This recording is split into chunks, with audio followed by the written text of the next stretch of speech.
Nós vamos continuar com a exposição do Evangelho de Mateus, no capítulo 13, versículo 33.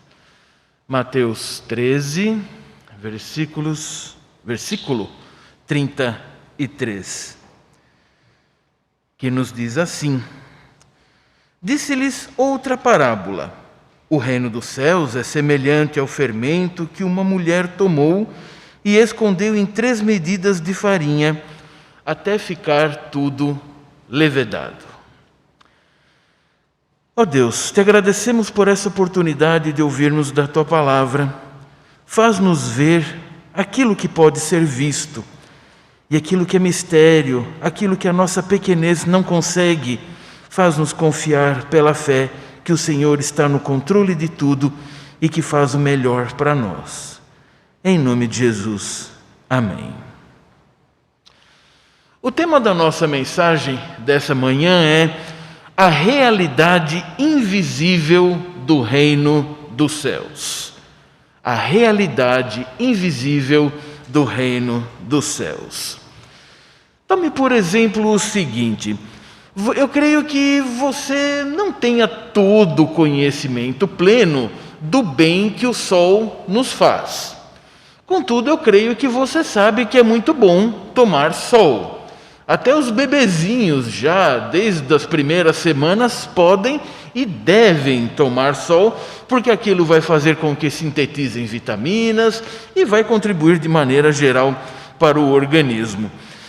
Então percebemos o seguinte: não é interessante que mesmo que nós não saibamos exatamente todo o processo e não compreendamos, mas se nós fizermos o que é certo, nós vamos receber todos os benefícios?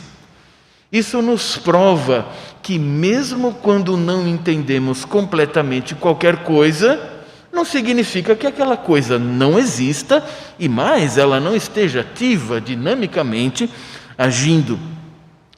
É um pouco disto que fala essa parábola. É justamente esse aspecto do reino que Cristo quer mostrar a todos que estão ali ouvindo e principalmente aos discípulos, que certamente seriam os líderes mais tarde e teriam que entender muita coisa para poder explicar e teriam que se humilhar diante da grandiosidade do Rei do Reino e do próprio reino, em saber que não podem compreender todas as coisas e, portanto, muitas vezes não teriam como explicar. Mas Cristo vai confortar o nosso coração, assim como confortou o deles também. E a nossa primeira divisão é: o reino dos céus é visível, mas a sua ação nem sempre. Veja, o reino dos céus é visível, ele está entre nós, mas nem sempre a sua ação. Não se esqueça que nós estamos em uma série de parábolas e na montagem literária de Mateus, cada uma tem a sua função e ele tem uma ideia, uma mensagem a transmitir pela ordem em que coloca essas parábolas. Essa parábola ainda está relacionada a todas as outras que nós vimos. Ela traz uma característica diferente do reino dos céus. Pense assim: se o autor escreveu um pequeno detalhe, não é porque é pequeno e seja um detalhe que não seja importante. Está lá para mostrar algum aspecto importante. Esse aspecto não diz respeito como o homem pode perceber o reino, mas sim justamente ele quer destacar que há muito do reino dos céus que não pode ser visto, percebido e, consequentemente, entendido. Repare no contexto mais amplo das passagens que a gente vem estudando. Veja lá, Cristo apresenta um exemplo bem amplo, que é sequer um lugar fixo, quando fala das sementes que caem em vários locais.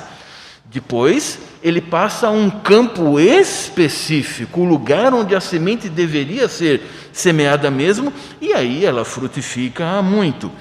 E depois ele passa não só para um campo, ele passa para uma única semente e como aquela semente pode dar uma árvore muito frondosa.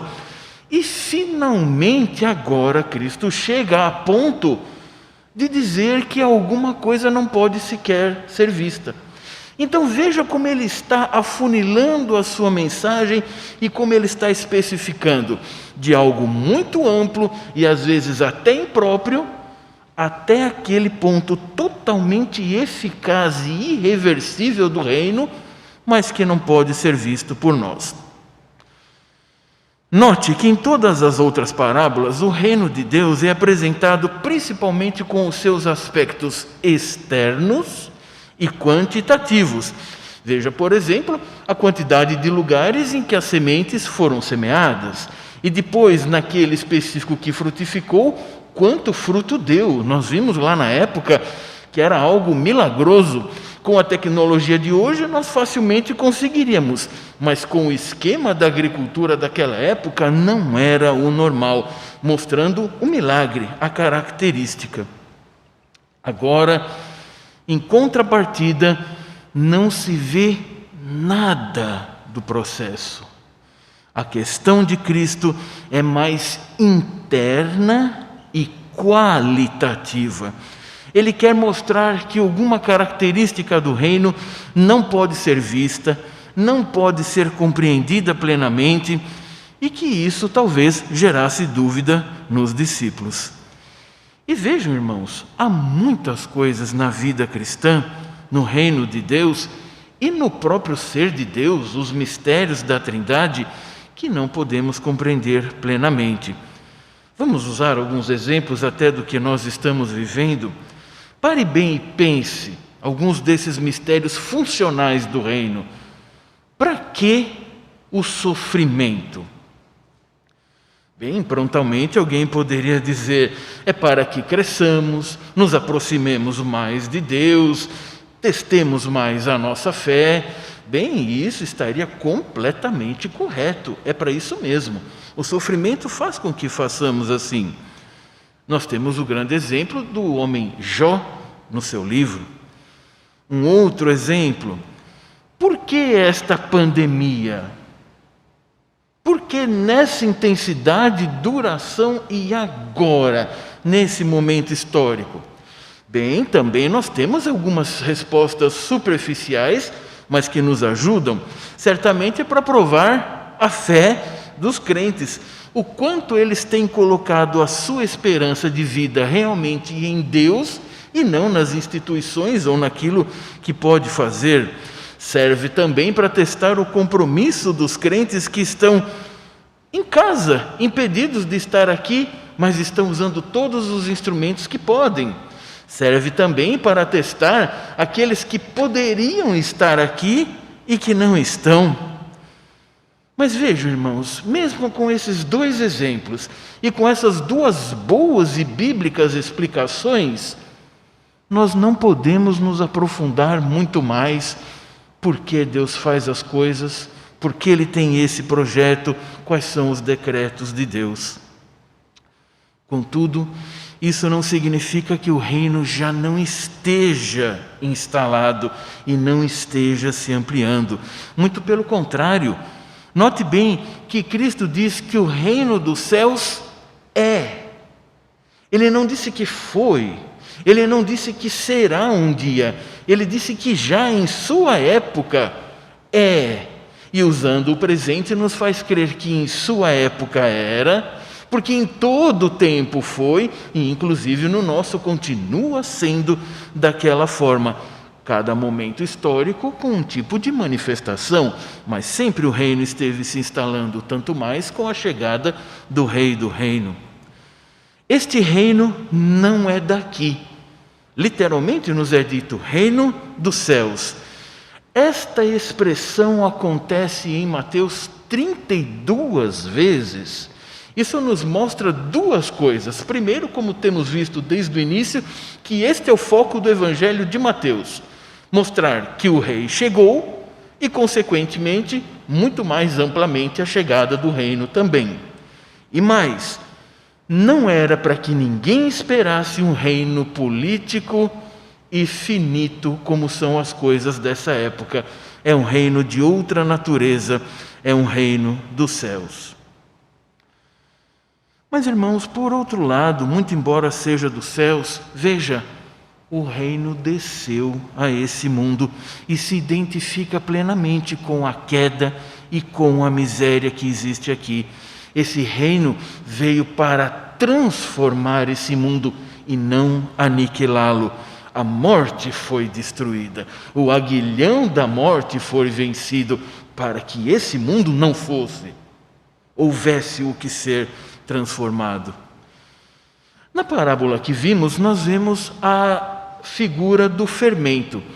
Talvez alguém ficasse um pouco preocupado quando leu, porque normalmente na Escritura a figura do fermento é para dizer algo invisível, uma força que age dinamicamente e não pode ser revertida, mas que infelizmente normalmente é para algo ruim, alguma coisa que não foi percebida e entrou e causou um problema muito sério. Na verdade, o próprio Mateus, no capítulo 16, versículo 6, vai falar do mau fermento dos fariseus e saduceus e como todos deveriam estar preparados para isso, saber que de repente entra e corrompe muita coisa.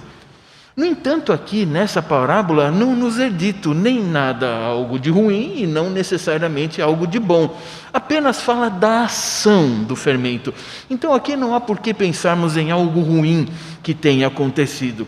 Creio, irmãos, essa parábola ela recebe as interpretações mais fantásticas e esquisitas. Se você procurar por aí, você vai ver as maiores interpretações de que o fermento é Satanás e que depois o bolo ou pão que resulta é a vitória dos crentes. Depois é dito que as 3 medidas de farinha são os 3 tipos de homem, os que confia muito, o que quase não confia e o que confia bastante ou não confia nada. Você vai encontrar muita alegoria nessa parábola. E como não fizemos em nenhuma delas, não é aqui que faremos também. Mas há muita coisa que nós podemos entender a partir de tão poucos elementos.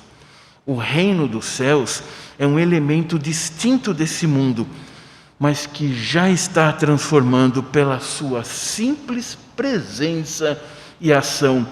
Irmãos, vamos para um exemplo dos mais práticos. Nós estamos aqui agora por causa desse reino.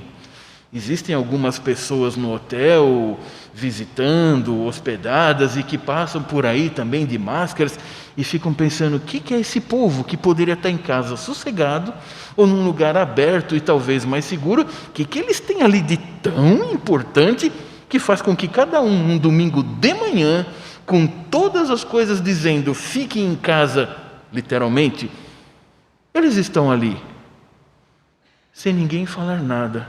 A nossa simples presença já mostra que tem alguma coisa diferente. Os funcionários do hotel estão sabendo todo o nosso empenho, desde o primeiro domingo para voltarmos, porque temos alguma coisa diferente e que não é nesse mundo. Há muitas coisas que você não pode ver, nem entender da parte de Deus, mas que fazem parte de um plano maior do nosso Deus, no qual o reino está inserido. E veja, o fato de você não saber não deve te desanimar, absolutamente. Sabe? Aliás, pelo contrário, deveria te animar muito, porque você pode ter a visão de algo que é muito maior do que você, muito mais poderoso e imenso, mais glorioso e muito mais santo do que você é e do que a sua compreensão pode abarcar. Imagine, se você pudesse compreender plenamente todas as coisas do reino dos céus, seria muito ruim, porque seria o significado pleno de que aquilo é menor do que você, pode ser colocado na sua bancada, na sua mesa e ser examinado como muitas coisas desse mundo. Mas não, ele não é desse mundo. A sua superioridade e o fato de você não entender muitas coisas é para a sua alegria, tenha certeza. Pense, se o reino dos céus coubesse em nossa mente, quão pequeno nosso Deus seria e que esperança nós poderíamos ter em algo ou em alguém que é ainda menor do que eu mesmo. Confie no modo de trabalho do nosso Pai Celestial, nas conquistas de Cristo e na operosidade do Espírito Santo em fazer esse reino acontecer para a glória dele, sua salvação e alegria. Podemos não ver muito da operação do reino, mas podemos ver claramente os seus resultados. O que nos leva ao nosso segundo ponto. O primeiro ponto: o reino dos céus é visível, mas sua ação nem sempre. O nosso segundo ponto: o reino dos céus produz resultados visíveis. O processo pode não ser, mas o resultado é.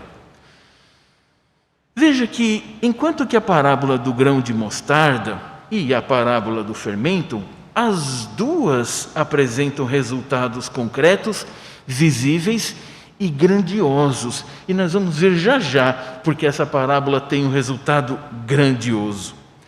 Aliás, vem sendo assim desde a parábola do semeador, não é mesmo?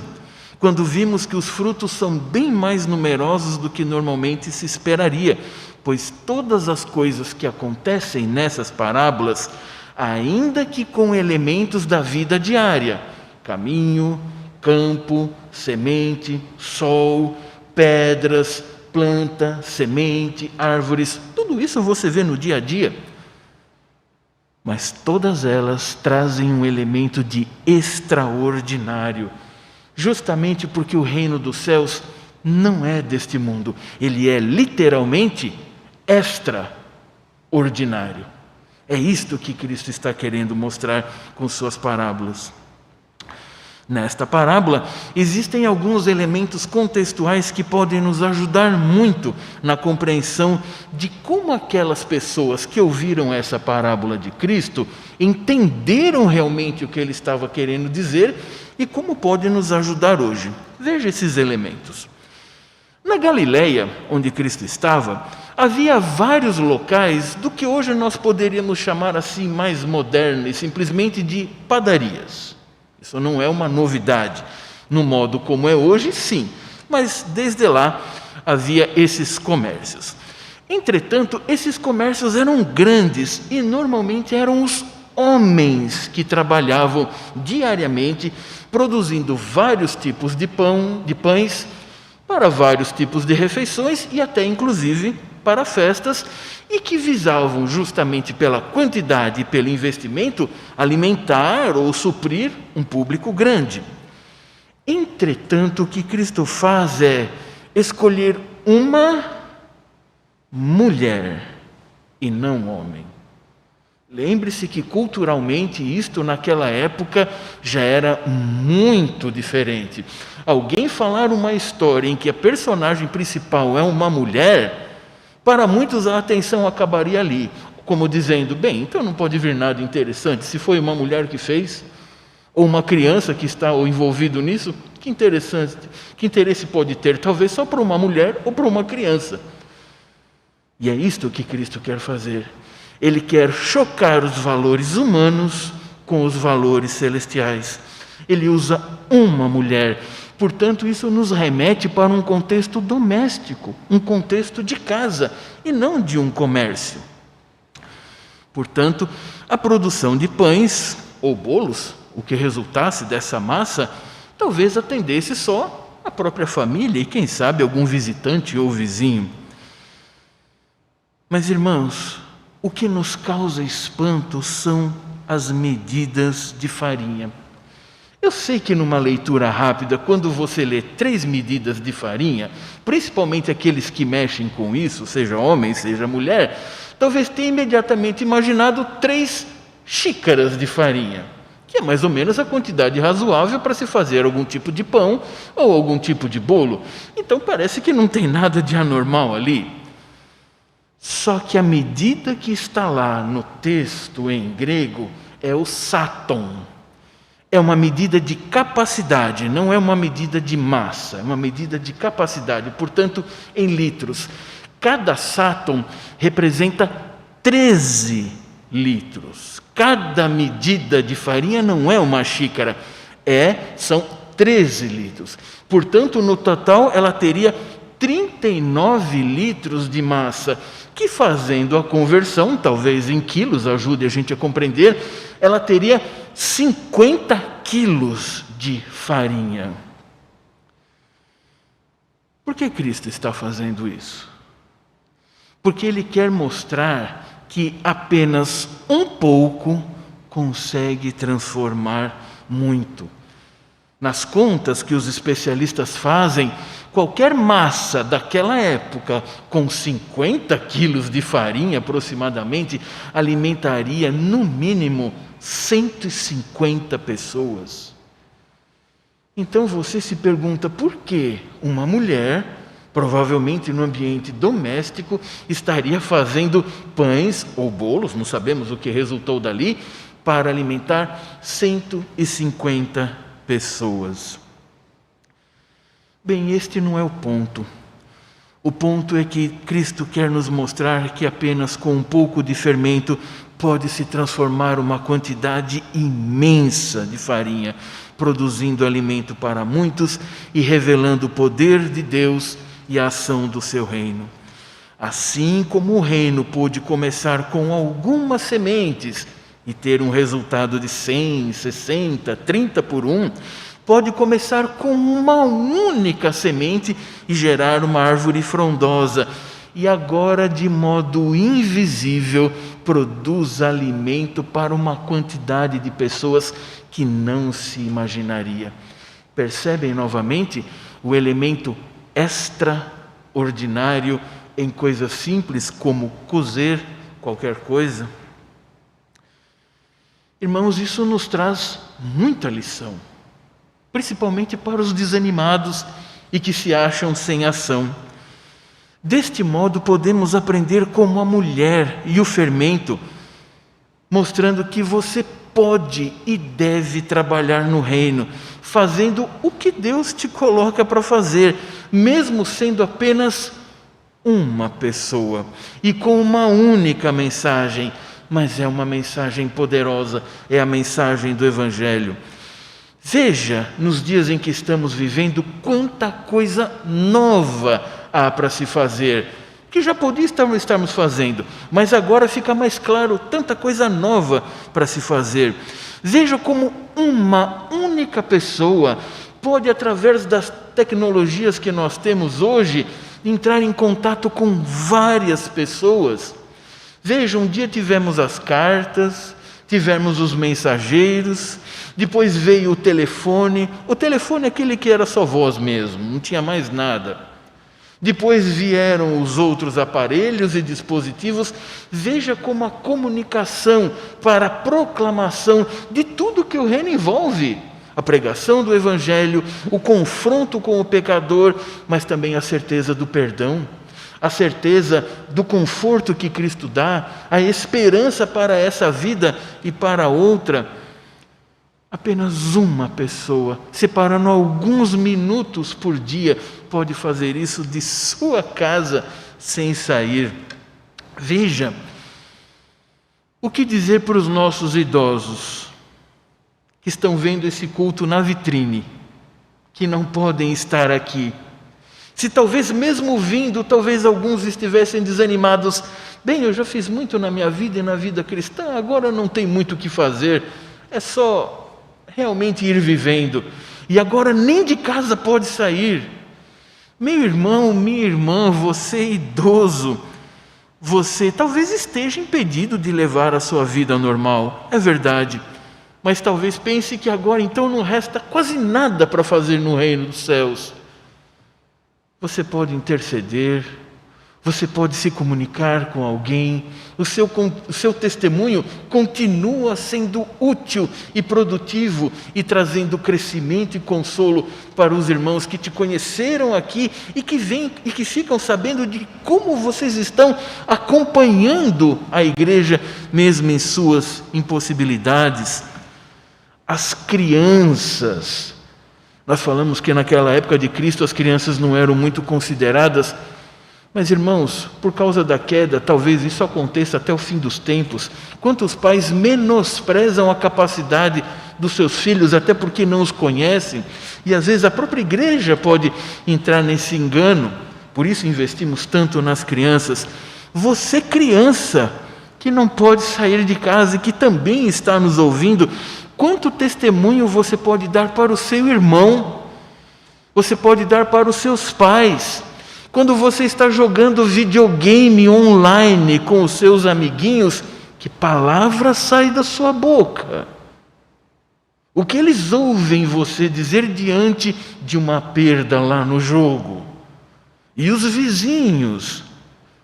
Os irmãos percebem como apenas um pode fazer tanta coisa por causa do poder do reino de Deus?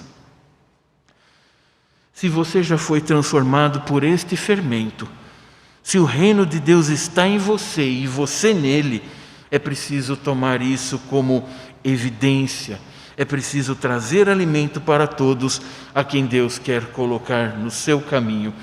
E isso nos leva ao terceiro e último ponto. O reino de Deus é visível, mas sua ação nem sempre. O reino de Deus produz resultados visíveis. Mas o último ponto, o reino de Deus produz resultados perfeitos e plenos. Não falta nada. Como este reino é de outra natureza, você não tem de vê-lo em todos os aspectos. Agora, não tem de entendê-lo em todas as suas maneiras de agir. Agora, o reino dos céus não pode ser medido com as suas réguas, as suas balanças, as suas escalas e padrões, mas somente pelo próprio Deus e os seus valores celestiais. Por isso, o Rei do Reino está ensinando um pouco de como as coisas funcionam, para que você, em posse dessas informações necessárias, tenha uma fé não cega, mas fundamentada nas verdades que ele fala. A questão da invisibilidade nos remete à fé. Aliás, o que diz Hebreus 11:1? A fé é a certeza de coisas que se esperam, a convicção de coisas que se não veem. É com base nessa fé que você é levado ao exercício da paciência e confiança de que as coisas acontecerão do melhor modo, mesmo que você não entenda. Quem aqui nunca colocou um bolo no forno, e por isso eles põem luz no forno, e fica lá olhando? E quando queima a luz, você tenta olhar. Se você abrir a tampa antes de 18 minutos, o que acontece? Pode ser que o bolo fique embatumado, porque entrou o ar frio quando não deveria. Espera, confia no processo. Aquela historinha da criancinha que todos passam por isso na escola, colocar o feijãozinho no algodão para ver se cresce. E todo dia ela vai, e todo dia ela vai. E depois do algodão passa para a terra, e todo dia ela vai. E a criança, na sua impaciência, dá uma puxadinha. A natureza não vai e a criança faz ir, não é? E dá uma puxadinha, até que chega um dia que o feijão sai na mão da criança. Se ela tivesse tido paciência, confiança no processo, as coisas aconteceriam. Você deve aprender também submissão a Deus, tendo em vista que você não é o padrão para compreender e explicar o reino. É através de uma vida de submissão a Ele que trabalhamos muito melhor os nossos sentimentos de derrota, impotência diante de situações que não entendemos, porque são daquele jeito. Você aprende que você é fraco e limitado, mas Deus é forte, imenso e poderoso. Por isso, irmãos, não é muito cabível que um crente maduro fique se perguntando por quê, por quê, por quê, por que agora ou por que comigo? Até porque, mesmo que você tivesse essa resposta, não muda nada. O consolo continua o mesmo, é o que você já tem: Cristo e o seu amor por você. Não pergunte o que você não pode saber. Em vez disso, se aproprie de todas as respostas para a sua vida que já estão nas Escrituras. O que nós estamos vivendo não é a primeira praga, peste, que a igreja enfrenta. E em momento algum da história ela foi destruída por nenhuma dessas pragas e não está sendo agora. Haja vista que as doenças não podem atrapalhar o seu processo de santificação, porque é de outro reino, é do reino dos céus. Aliás, pelo contrário, essa está sendo uma boa época para você buscar santificação como em nenhuma outra. Se você sabe que todas as coisas contribuem para a glória de Deus no seu crescimento espiritual, então você já tem as respostas que você precisa. Quando suas naturais limitações ficam mais evidentes, também mais evidente fica a graça de Deus em sua vida. Note bem, o reino não está sendo comparado ao fermento, ou melhor, está sendo comparado ao fermento que age na massa, trazendo o resultado. Mas não nos é dito que o resultado já chegou. Cristo diz: o reino dos céus é assim, mas ele não coloca tempo para o resultado. Foi exposto o processo, mas ele ainda não se completou. Na verdade, está chegando. Temos visto que ao longo do Evangelho de Mateus, o já e ainda não está presente. Ou seja, já temos o reino dos céus sendo inaugurado e implantado por Cristo, com a encarnação do Filho, mas o processo ainda não acabou. A história do mundo continua. O reino será pleno somente com a volta do Mestre Cristo, para transformar tudo em novos céus e nova terra. No entanto, o fermento está fazendo o seu trabalho. A árvore está abrigando cada vez mais pássaros. As sementes colocadas no lugar correto estão frutificando muito. O final do texto nos garante a esperança que precisamos. Tudo fica levedado. Por isso o resultado é perfeito e pleno. Ou seja, não falta nada, não fica nada por fazer. A ação de Deus é perfeita, completa e eficaz. Nada pode impedir o reino de se instalar, nada pode retardar ou apressar. As coisas vão acontecer do modo decretado sabiamente por Deus.